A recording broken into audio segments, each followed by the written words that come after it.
classroom design. So first we're going to talk about why it's important. It can influence the kids' learning. In a study that I found, the research showed that in a well-organized and thought-out classroom, kids engaged in more manipulative activities and produced more complex work.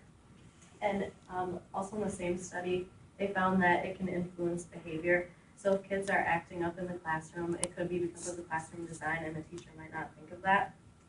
The next one, it shows who you are as a teacher.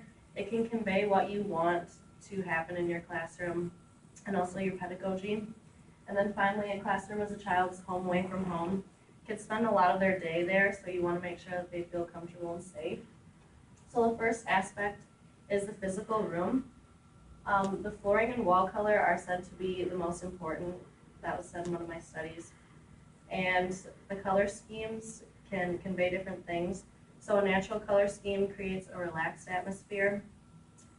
Warm colors can have higher blood pressure and muscle activity, while cool colors do the opposite. The furniture should be simple yet interesting, and it shouldn't be too boring or too distracting to the kids. And you want it to be comfortable for them so they're not distracted either. And you should also have distinct areas in the classroom where the kids know exactly what's going to happen there. So in the desk, they know that they're supposed to be quiet, or on the rug, they know that they're going to have like circle time. And then finally, the lighting.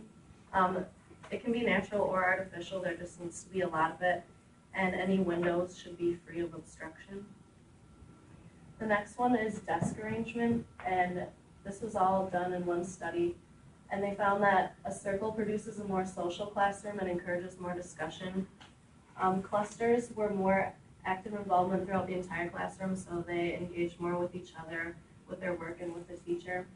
And then rows were the worst. The kids were more distracted and off task most of the time. The traffic should be able to move freely throughout the desk arrangement, so the kids should be able to get where they want to get, and so should the teacher. The main teaching tool, whether that be a whiteboard, blackboard, smartboard, should be at the front of the room, and the kids, no matter where they sit, should be able to see it.